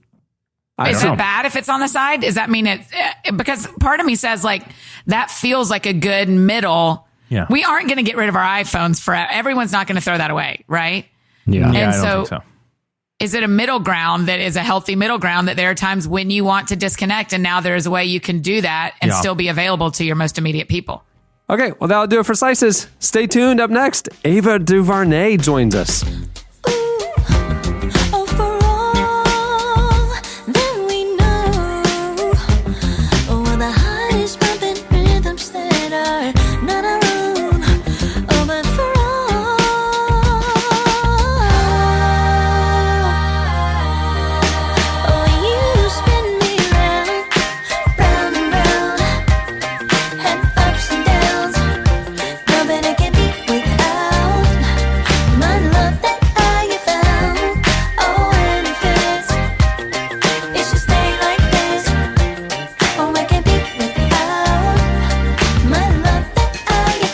Listening to Natalie Prass. The song is Short Court Style. Love that song. Yeah, so good.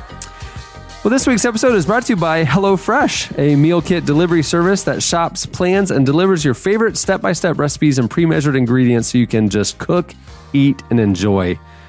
HelloFresh is super convenient. You can just choose your delivery day for when it works best for your busy schedule. You can even pause your account for weeks at a time when you're out of town, which I just did. All the ingredients come pre-measured in handy labeled meal kits so you know which ingredients go with which recipe, and it's delivered right to your door in recyclable, insulated packaging. HelloFresh offers a wide variety of chef-curated recipes that change weekly, and there are 3 plans to choose from: a classic, veggie, and family. HelloFresh makes it easy to cook delicious, balanced dinners for less than $10 a meal, and it's not very time-consuming. It takes about 30 minutes. I've been getting HelloFresh for months now, and it has actually made me start cooking. It's really great. Right now, HelloFresh is offering Relevant Podcast listeners a special deal. For $30 off your first week of HelloFresh, visit HelloFresh.com/relevant and enter offer code RELEVANT30 to get $30 off your first week. Great deal. Do it. Well, this week, the big screen adaptation of the Christian sci-fi novel A Wrinkle in Time hits theaters.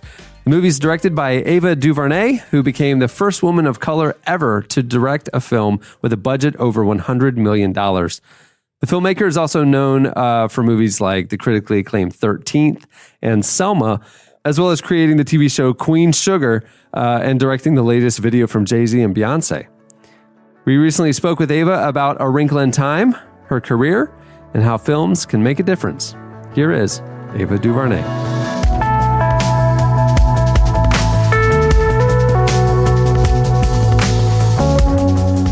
After Selma, 13th, you obviously had a lot of opportunities.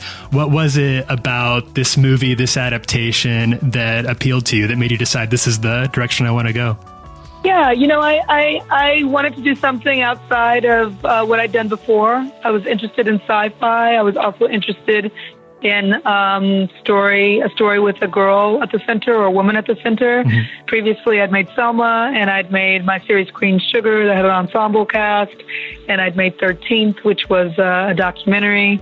And so, I wanted to get back to a woman-centered story. I was offered the book by Disney and wasn't familiar with it. Read it and immediately felt that it was mine. Really fell in love with the character. At the time that the book was presented to me, and as I was entering pre-production, my father passed away. And, the book is about a girl who's lost her father. And so there were some connections there that were personal to me. And I really felt responsibility to take the story in my hands and deliver this classic that had been around for 60 plus years and try to tell it with kind of every ounce of my heart. What do you, to what do you owe, now that you're very familiar with it and you've obviously been you've been knee deep in it for a few months now, what do you think it is that's given it so much enduring relevance? Why it was written in the 60s? Why do you think it still really clicks today? It's about universal themes of light and darkness within us, within the universe, in societies and communities, and in various countries. All of it can be applied. But this conversation about lightness and darkness, about the best in us and the worst of us, and how to reconcile those in each other and in ourselves is what is at the core of the book. And so, those are deeply emotional themes that people are dealing with in their everyday lives. And, I think that's what resonates for people. Do you think that subject of lightness and darkness within the movie, is it something that's difficult? You've made your name and people know you for movies that seem like, at least on paper, that look like they have sort of a smaller scope.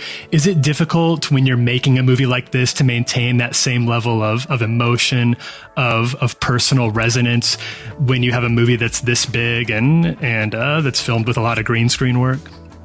Yeah, you know what? It's actually difficult in any film to penetrate plot and get to a personal place.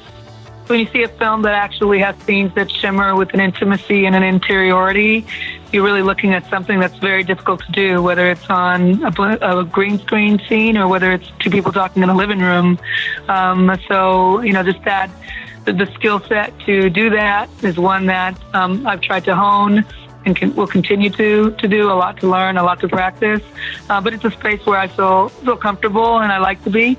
And so I just applied everything I know about that kind of work to Wrinkle, and it was a joy to do so.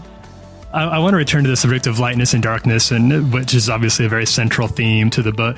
That's something that people have always felt. There's always been this sort of sense that there's lightness and darkness in all reality, and we all have to choose a side in it. And those questions kind of roll in and out. They take on different forms depending on current events and what's in the headlines. But what do you think is specifically in this movie that is going to speak to people who are feeling like there's a lot of darkness in the world right now? Because there is. What do you think might be some lessons or some themes that will speak specifically to them? The book and the movie is about an embrace of hope and the ways in which we do that. The journey that it takes each person, the journey that each person can take to get to a place where you live in a hopeful space. It doesn't mean to be naive, and it doesn't mean to turn your back on tragedy. I mean, in this story, the girl is having a tragic family moment with her father having disappeared, not knowing where her loved one is, something that a lot of people experience through death, through incarceration, different kinds of separation. But through that, she, in her quest to find him, it's really her finding herself and a hope within herself, a way to proceed through tragedy with joy. I think it's really hard to live life in a hopeless space. I'm a student of history, and while this might feel like a dark time for many, it's not our darkest time. You know what I mean? There have been times far darker than this, and so I think it's important to, while we foreground ourselves in the present moment, we have to do so with a real acknowledgement of the past and how far we've come, and an acknowledgement of hope for the future.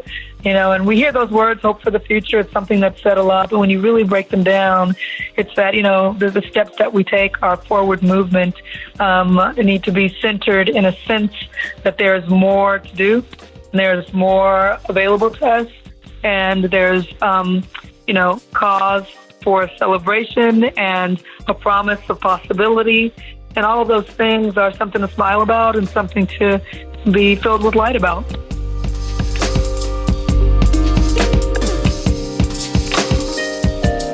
That was Ava DuVernay. For more from Ava and more about Wrinkle in Time, check out the feature we did with her in the brand new issue of Relevant Magazine. Available now.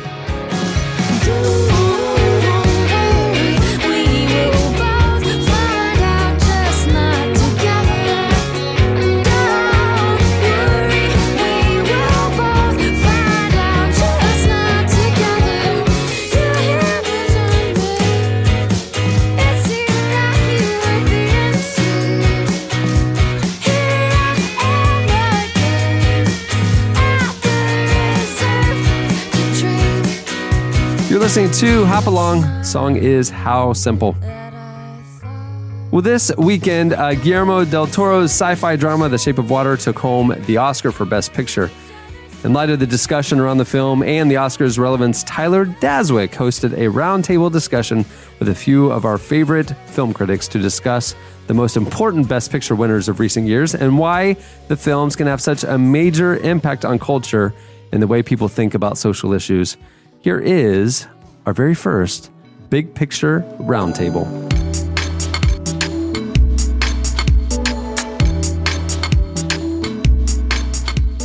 Welcome, everyone. I am your host, Tyler Daswick, senior writer at Relevant, and joining me for a discussion today about Best Picture. We're asking what makes a good Best Picture winner in light of the Oscars on Sunday. So joining me, I have two friends of the podcast. Our first guest, he is a culture writer and the host of the Cinemaholics podcast. It's John Negroni. Hey, so good to be here. And our second illustrious guest, she is a freelance writer for places like Think Christian and Birth Movies Death. It's Abby Olcese. Hi. John, Abby, the Oscars were Sunday night. They went pretty chalk, a little bit as expected. And we have a new Best Picture winner to kind of join the annals of movie fame. And we're going to talk about Shape of Water at the end of the show. But first, what I've been really thinking about and what I want us to talk about today is, what does it mean for a movie to be a good Best Picture winner? What makes the right choice when something wins Best Picture? So that's kind of where I want to start the conversation. So what makes a good Best Picture winner? What do you want? What are your expectations or hopes when we're leading up to the Oscars and you're thinking about Best Picture and you're maybe picking for one movie or writing for one movie? So Abby, we'll start with you. What do you want out of a Best Picture winner at the Oscars? Sure. Let's see. I think cultural relevance is always really important. I think it's good that a Best Picture winner kind of reflect what's going on at the time that it's made. I also have kind of always seen the Oscars as sort of a larger cultural ambassador for movies to people who may not always have access to all of the movies that get nominated. So ideally, I want something that is culturally relevant, that speaks to where we are in history, and that also kind of makes a good statement as this is the best art that we produced this year. This is the thing that is most worth your time. So does that mean that the movie, in your mind, kind of has to like carry a certain message or like social significance? I think it's helpful when it does. I also think that if it just dramatically does something that's really groundbreaking and interesting, or if it's really well received by like both critics and audiences, I think that's a pretty good representation. Something that really makes it stand out instead of something that just feels like this is a safe choice that everybody feels okay about. John, what do you think?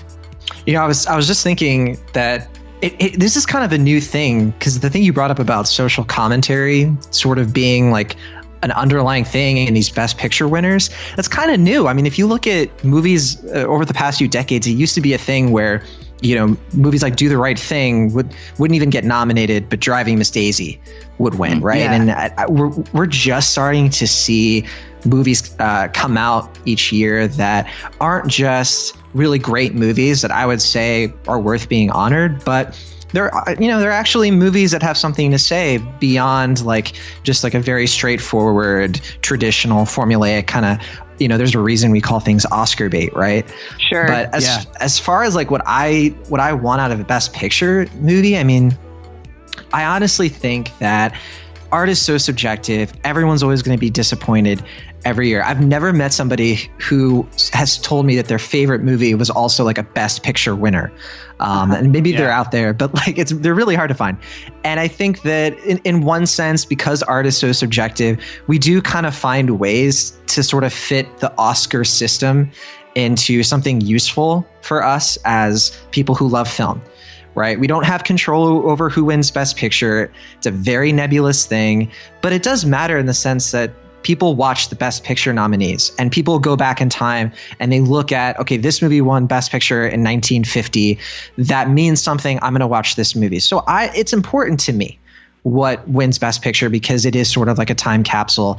And I think, as we already said, it does have sort of a relevance. It kind of takes you back to what the mood was in the year that it came out. And I love going through the exercise of, in recent years too, but, you know, examining movies that did win. And sometimes they're movies that were, maybe they were good or whatever, but maybe they almost are anti the mood that they came out in, and it can tell you just as much about whatever year than a movie that won because it was Citizen Kane or it won because it was Singing in the Rain, which I don't even think was nominated now that I think about it. But I love looking at this, and I love examining, you know, in recent years and going back in time and stuff like, wow, do we really like these movies that came out that won the Oscars? I think most of the time we don't know what's worth being Best Picture until a year or two down the road.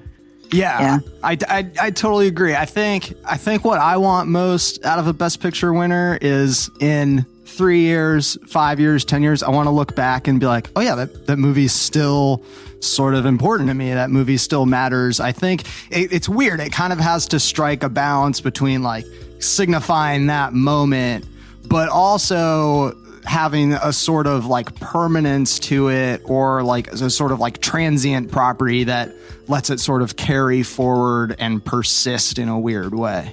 think that's a good point. And I wanted to actually, I appreciated, John, what you said about it being looking back at previous winners and considering whether or not we think that they've really endured, because I feel like that tends to be kind of the legacy of the Best Picture winner for the Academy Award, is that often you'll look back at it a few years later and say, really, that was the one that won? Like, I think Crash is like the perfect example of that. Like, that was the movie that took that year, and pretty much almost immediately after it won, people were noting how problematic it was and how much they regretted the fact that it won.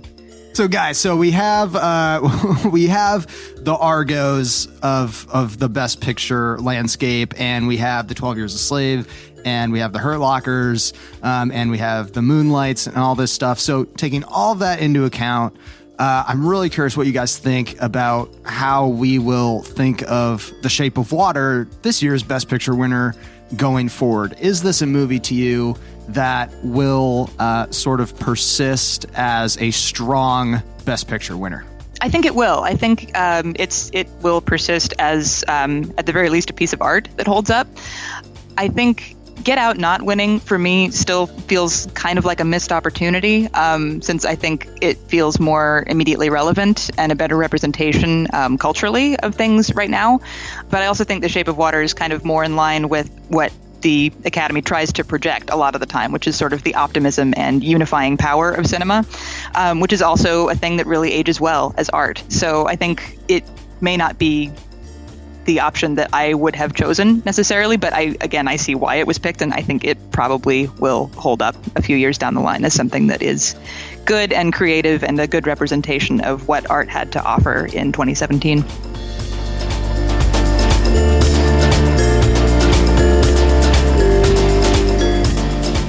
That was our Big Picture Roundtable. Stay tuned. Up next, your feedback.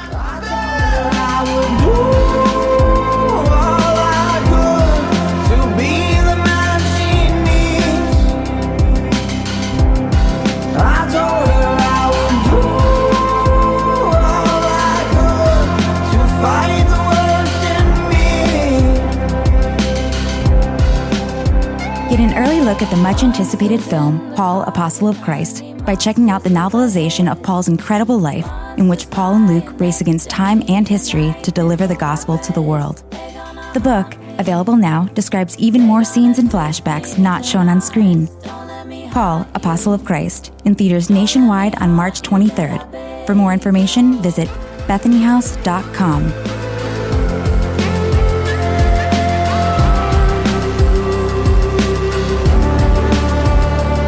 You're listening to Brother Sundance. The song is Monsters. Well, it's time for your feedback. And if you've been listening to the show for the last few weeks, we've started a brand new segment, the Listener of the Week, little inside baseball. We just tried to record one with one of our awesome listeners, and we had some technical issues. So we will be inviting her back on the show next week. Oh, yeah. So we'll take a little hiatus. Oh, yeah. And just as a little sneak peek, she's interesting. Yeah. Oh, very for interesting. sure. Way for better sure. than any of us. She is a master of a sinister martial art that I'm busy image searching right now. Guys, it's all grabbing people in the face. I cannot wait to talk to this woman. Also, she's going to be the right person to ask questions about how exactly in Shape of Water, like he was able to breathe. Oh, yeah. That's right. Oh, my gosh, that's you're right. That's good. Right? She's a 'Cause we have respiratory specialist who knows Yeah, the yeah, yeah. This sweet is gonna be face grabbing great. martial So art. don't miss that next week. Our listener of the week will come Don't back. miss But that. Yeah. it is now time for Editorial question of the week. Hey. last week. We asked you how you would spend $42 million, but there's a catch. Hilariously. How would you hilariously spend And it can't help anybody either. $42 million? Yeah, no. It was inspired by the fact that Jeff Bezos is doing a 10,000-year clock at the base of a mountain he owns, and to the hefty price tag of $42 million. I thought this is the biggest waste of money, but then it got us thinking about other ways to waste that kind of money. And you guys hit us up on Twitter at Relevant Podcast, and you also posted your replies on the podcast episode page at relevantmagazine.com.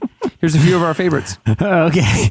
So Scott Coren, we specifically said you can't give the money away, but he's doing it so hilariously, we'll let it slide.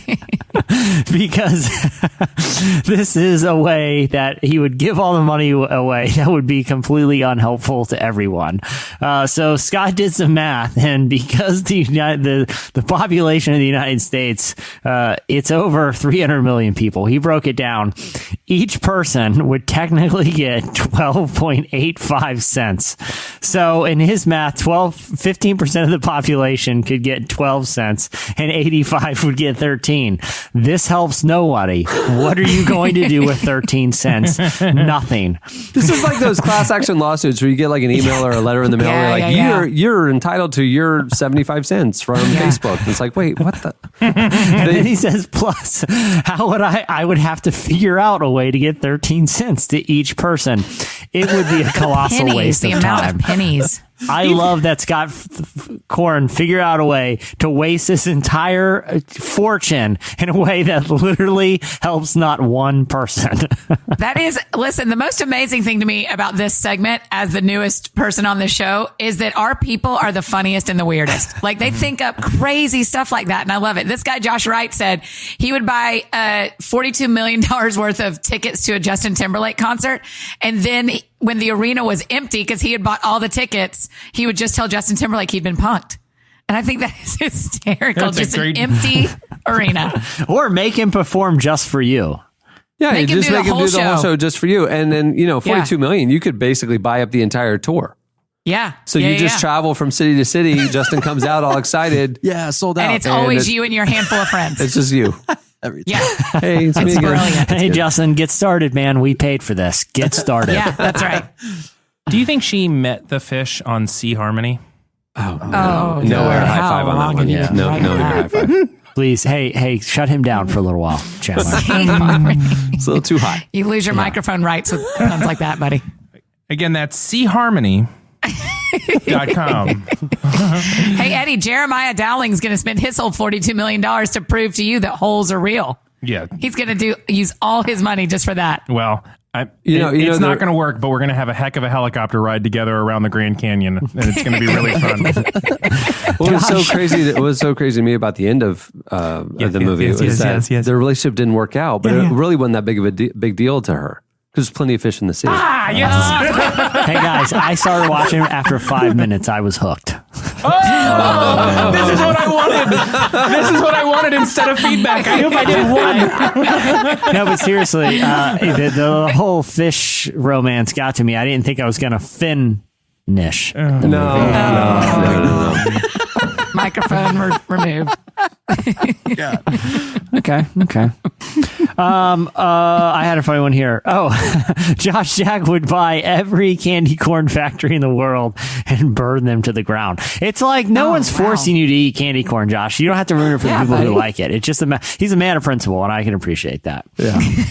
This guy said, Sean Curnow said, I actually won $42 million before and attempted to buy Google, but accidentally bought 42 million goggles online. I'm still swimming in debt. Keep it. Swimming in debt? I the thought water. you were Yeah, the water playing along. Yeah, swimming in debt, yeah. Ashley McDonald said on Twitter, visit every dollar store in the nation, spend it $1 at a time on dashboard, hula dancers, and off-brand snacks. Brian Stevenson, went for the jugular. Donate the $42 million to Jimmy Swaggart Ministries. Your rule was that the money couldn't do any good for humanity. That's the one I'm going to read. Shots fired. Could you Yeah. imagine his face? Jimmy Swaggart's like, a $42 million check. Oh, wow. Mind blown. Cindy on Twitter posted a GIF of that, our good friend, the skier, who ended up not doing any tricks at the Olympics. And Cindy said she would finance her own Olympic mediocre career. I like that idea. If you have enough money, you go for it. Why not? Right. All right, well, there's a lot more where those came from. You can go check them out. It's time for this week's Editorial question of the week. Hey. And let me just say, can I just put in a little disclaimer here? If you haven't seen The Shape of Water, you should know that we didn't know what we were getting into when we sat down at the theater. So you're going to see it and go, did Relevant recommend that? Yeah, no. Oh, no, it's a strong recommendation. There's a difference between a recommendation and fish puns. That's the important lesson here. My recommendation is that you watch t-shirt. Lady Bird. I would say Yeah, that. there you go. For sure. I would recommend that movie. The Shape of Water. I would say there's a very jarring graphic scene at the beginning of the movie that is like unsettling. that basically made everybody really uncomfortable, and so now we're making jokes about it. Yeah, that's true. Right. That's how we deal with pain. But I would say see Lady Bird all day, every day. All day, every day. Nothing fishy about that movie. Oh no! No, that's, it still wasn't the joke. That was It still okay. was. Yeah, it was Yeah, this is kind of a little on the can't. nose, but I guess. Okay, so earlier in the show, a long time ago, we were talking about Jesse's, lovely air travel experience and also his road trip experience, yakking all over Africa. It got us thinking. We want to know your worst or most hilarious travel stories. Yeah. I'm sure there's some real horrendous ones. I can't wait. I know. We're going to all gag before this is done. Yeah. Oh, totally. Hey, before we wrap this show up, I just saw him walking by. I want to welcome Mr. Calvin Kearley to the show. Calvin, come on. So a little behind the scenes, our podcast studio has glass doors, and I saw Calvin walking like a by, fishbowl in here. and we waved him in. It's like a fishbowl in here. We waved him in because Eddie was right. We're circling it. We're circling it. Yeah, there's chum in the water. Right. See, God, this feels So good. That's what that smells. Earlier, Hi-yo. Calvin, welcome Yes. to the show Thanks. again. Calvin Kearley, that's Miss Annie F. Downs. Hi. Pleasure. Annie is a We were talking best-selling about the author, Oscars. speaker and podcaster. We were talking about the Oscars, Calvin, and we got talking about the Shape of the Water. Shape of Water. Yeah. See that movie? The fish out of water. I didn't. And it's sum it up for you. There's a fish. There's Right. a lady. They get it on. Naturally, There's love romance. ensues. And Naturally, a romance. Naturally. and so It's a documentary. Right. It's kind of low hanging fruit, The fish was such a I've catch. seen this movie so many it times. was such a catch. The fish was She- such a Well, catch. he You beat was me such to a it. catch. Okay. Well, that's the thing. Keep Is like working. Chandler, was that you? Yeah, that's Chandler. Chandler. Yeah, so Eddie's been circling the puns. Okay. Circling Yeah. the puns, Right. and he hasn't quite landed the He plane hasn't yet. been able to finish. yet. See, Oh, Jesse well, tried please, that one. Yeah. Okay. That's right. That's right. There's Hold on, getting warmed You up. have an At the end of the unfair movie, disadvantage. just so you know, a little spoiler alert, Oh, no. their relationship doesn't work out, but it's fine for her because there's plenty of fish in the water. Right, So right. there's just, Fish to see. She Sure. got on Sea Harmony. Plenty That of was the fish in joke the from sea, yeah. before. That's what led us off with Sea Harmony. Sea So here, Yeah. what we're saying is, I don't want to put you on like the comedy spot, but like Right. we're just going to finish the show with you on the microphone, Okay, and yeah. just see if the Lord puts anything on your heart. Yeah, sure. Don't bring him into this. Don't bring him into this. I should say Zeus. It was it's a big beast Poseidon. man, a big fish man. Yes. Yeah. I've They seen- like eggs. He lives in the ocean, So good. and she joins him there. Well, I'm. Well, now you've spoken. When there's a gill, there's a way. Yeah, there we go. Because she really wanted to make it work, and so she was very determined. Where You're there's right. a gill, there's a way. But he doesn't even know how good that works. Yeah. On a scale of 1 to 10. I thought it was a 2. Okay. Yeah. Yeah. Yeah. Yeah. Keep going. Yeah, we need more. We need more. Many thanks to this episode's sponsors for making the show possible. Remember, you can start your free trial today at squarespace.com and enter offer code RELEVANT to get 10% off your first purchase. Also, thanks to HelloFresh. For $30 off your first week of HelloFresh, visit HelloFresh.com/relevant and enter relevant30. You know what I say about that deal? Holy mackerel. That's a good deal. Okay. Oh, boy. Also, thanks to our guest, Ava DuVernay. You can follow her on Twitter at Ava. I mean, that's baller status right there, just at AVA. Yeah. And go check out A Wrinkle in Time. It's in theaters now. Came out this weekend. Hey, the new issue of Relevant is out now. It's our 15-year anniversary issue. John Legend is on the cover, and Miss Ava DuVernay is in it. Yeah. It's packed full of amazing content. You can view the issue now online at relevantmagazine.com. And if you want to get the very nice tactile experience mailed to your house, you can get the print edition. You can subscribe to the print edition there as well. Hey guys, I swear to God, it is a good issue. We don't, Swear to God. I said cod. I said cod. I know. I didn't say anything in vain. I can take a fish in vain. Oh my gosh. We are off. This is the favorite thing we ever do. I thought, Jesse, that was a little shellfish of you. Are you Googling puns? No, Because that but I feels am cheating. now. I am now because I feel like I'm about to get dry. no. It's just Really unbelievable. gasped me. Yeah. Oh yeah, that's right. You know what will get if you ever get a wrinkle in time, you know what'll help get that out? What? It's the shape of water. Yeah. Hey, if you can think of a better fish pun, let me know. We're just floundering. Let's Ladies move on. and gentlemen. Underwater here. Yeah. Let me know. Not Cameron. bad. Could do better. We have to end this podcast now. No pun there. We just have to end this. Please don't. Please don't. Oh my gosh. I'm so mad I could just krill somebody. Krill. No, you don't have to explain. You don't have to explain. It's like a Yeah. shrimp. Yeah. We're just going oceanic. We're across the board. Wait, Karen, what was the name of the star of Lady Bird? Sushi Ronan? Something like that. Yeah. Sushi Ronan? Is that what you're trying to make? Sushi. Yeah, sushi Ronan. Oh my gosh. I mean, I like that you just went there, Jesse. You just made your own fish pun. You didn't leave it to salmon else. Salmon else. The fact these things live in y'all is such a blessing. Hey guys, we must scale. We really need to scale back on the fish puns. We got to scale back. Scale back. Yeah. Gosh. All right. Let's reel it in here. Finish this. Oh, reel it in.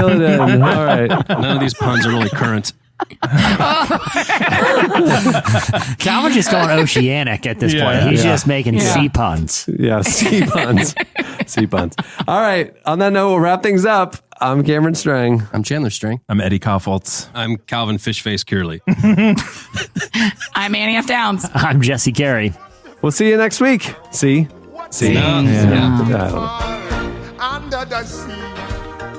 Under the sea, darling, it's better down where it's wetter. Take it from me. Up on the shore, they work all day. Out in the sun, they slave away. While we're devoting full time to floating under the sea. Thank you for listening to the Relevant Podcast. If you like what you heard, be sure to leave us a review on iTunes. Check out other shows from the Relevant Podcast Network in the podcast section at relevantmagazine.com. And while you're there, browse exclusive podcast merchandise at our online store. Make sure to subscribe to Relevant Magazine. Info is available at relevantmagazine.com/subscribe.